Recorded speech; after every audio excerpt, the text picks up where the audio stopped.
अद्भुत रामायण में है सीता के काली रूप में अवतार की चर्चा। जाने कैसे हुआ सहस्र रावण का वध। स्त्री के अपहरण और उसके काली रूप की चर्चा सनातन धर्म के कई ग्रंथों में मिलता है। इसी प्रसंग में बहुत महत्वपूर्ण कथा आई है सीता का काली के रूप में अवतार का। अद्भुत रामायण में ये कथा आई है। कथा के अनुसार सहस्रबाहु के साथ राम का भीषण युद्ध चला, जिसमें राम मूर्छित हो गए। रामायण वर्णित कथा के अनुसार रावण के वध के बाद राज्याभिषेक के उपरांत सीता ने कहा कि कैकसी से 2 पुत्र हुए थे, एक 10 सिर वाला और दूसरा सहस्र सिर वाला। अब तक केवल 10 सिर वाला रावण ही मारा गया है। वह तो छोटा था। सहस्र सिर वाला रावण पुष्कर द्वीप में रहा करता है। हे राम, उसे मारने पर आपकी बड़ाई होगी। सहस्रबाहु रावण से राम का हुआ था युद्ध। राम ने सीता का प्रस्ताव स्वीकार किया और पुष्पक विमान से पुष्कर क्षेत्र की ओर चल पड़े। विमान पर सीताजी भी साथ थीं। राम की सारी सेनाएं गई। युद्ध आरंभ होने के पूर्व ही सहस्रमुख रावण ने ऐसा वायव्यास्त्र चलाया कि सारी सेना अपने अपने घर लौटकर राम और सीता की चिंता करने लगी। सहस्रबाहु के साथ राम का भीषण युद्ध चला, जिसमें राम मूर्छित हो गए। ब्रह्मा से भी सीता का उग्र काली रूप न हो सका शांत। ये देखकर सीता ने काली का रूप विकराल रूप धारण किया और सहस्रमुख रावण के सभी सिरों को काटकर उन्हें गेंद बनाकर खेलने लगी। उनका ये भयंकर रूप शांत नहीं हो रहा था। सीता के इस काली रूप को देखकर सभी देवता दौड़ पड़े। ब्रह्मा जी ने राम की मूर्छा दूर कर दी, लेकिन सीता का वह विशाल काली रूप उनसे शांत नहीं हो पाया। तब अंत में सभी देवताओं ने भगवान शिव से प्रार्थना की। सीता के काली रूप को शांत करने को आए महादेव। देवताओं ने कहा कि आप ही अब इनके रूप को शांत करें, नहीं तो सृष्टि समाप्त हो जाएगी। भगवान शिव ने देवों की प्रार्थना स्वीकार की और वे पृथ्वी पर लेट गए। काली के रूप में सीता का पैर जब भगवान शिव के हृदय पर पड़ा, तो वह लज्जा के कारण शांत हो गईं और उनका सौम्य रूप प्रकट हुआ। फिर वह आद्याशक्ति के रूप में राम से जा मिली। इस प्रकार अद्भुत रामायण की कथा कहती है कि रावण का वध सीता ने काली का रूप धारण कर खुद किया। सनातन धर्म की 5 शाखाएं विकसित हुई। परमदेव ब्रह्म के अनेक रूपों में मानवीकरण हुआ। इस पद्धति में 5 शाखाएं विकसित हुई: सौर, गाणपत्य, शैव, शाक्त एवं वैष्णव। एक छठी शाखा भी थी, जो आग्नेय शाखा कहलाती थी। इसमें अग्नि को भी मुख्य देवता माना गया।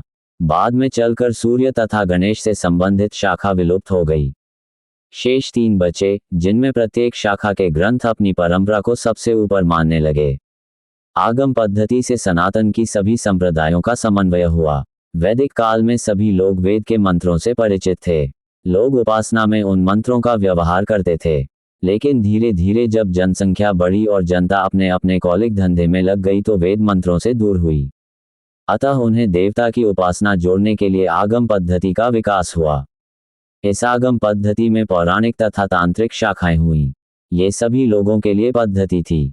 विगत 1000 वर्षों में सबके समन्वय की भावना आई। इसके तहत शिव तथा शक्ति का समन्वय स्थापित किया गया। फिर शिव के साथ विष्णु की एकात्मकता के सूत्र खोजे गए। कौन हैं सीता के माता पिता? देवी सीता मिथिला के राजा जनक की ज्येष्ठ पुत्री थी, इसलिए उन्हें जानकी भी कहा जाता है। वाल्मीकि रामायण के अनुसार एक बार मिथिला में पड़े भयंकर सूखे से राजा जनक बेहद परेशान हो गए थे। तब इस समस्या से छुटकारा पाने के लिए उन्हें एक ऋषि ने यज्ञ करने और धरती पर हल चलाने का सुझाव दिया। उस ऋषि के सुझाव पर राजा जनक ने यज्ञ करवाया और उसके बाद राजा जनक धरती जोतने लगे। तभी उन्हें धरती में से सोने की डलिया में मिट्टी में लिपटी हुई एक सुंदर कन्या मिली। उस कन्या को हाथों में लेकर राजा जनक ने उसे सीता नाम दिया और उसे अपनी पुत्री के रूप में अपना लिया।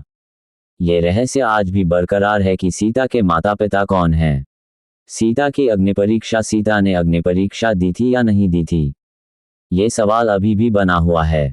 ये भी कहा जाता है कि उन्होंने अग्निपरीक्षा दी थी, लेकिन राम ने सीता का त्याग नहीं किया था।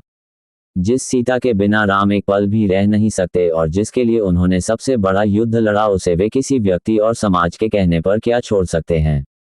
राम जब सीता को रावण के पास से छुड़वाकर अयोध्या ले आए, तो उनके राज्याभिषेक के कुछ समय बाद मंत्रियों और दुर्मुख नामक एक गुप्तचर के मुंह से राम ने जाना कि प्रजाजन सीता की पवित्रता के विषय में संदिग्ध है, अतः सीता और राम को लेकर अनेक मनमानी बातें बनाई जा रही हैं। उस वक्त सीता गर्भवती थी। राम और अन्य से सीता से कहा कि समाज में बातें बनाई जा रही हैं। सभी कहते हैं कि अग्निपरीक्षा देगा पड़ेगी। माना जाता है कि राम और समाज द्वारा संदेह किए जाने के कारण सीता ने ग्लानि, अपमान और दुख से विचलित होकर चिता तैयार करने की आज्ञा दी। सीता ने ये कहा, यद्यपि मन, वचन और कर्म से मैंने सदैव राम को ही स्मरण किया है तथा रावण जिस शरीर को उठाकर ले गया था वह वश था, तब अग्निदेव मेरी रक्षा करें। और फिर सीता माता ने जलती हुई चिता में प्रवेश किया। अग्निदेव ने प्रत्यक्ष रूप धारण करके सीता को गोद में उठाकर राम के सम्मुख प्रस्तुत करते हुए कहा कि वे हर प्रकार से पवित्र हैं। मेरी यह जानकारी आपको अच्छी लगी हो तो मेरे चैनल को सब्सक्राइब करें, वीडियो को लाइक करें और कमेंट करें। धन्यवाद। राधे राधे।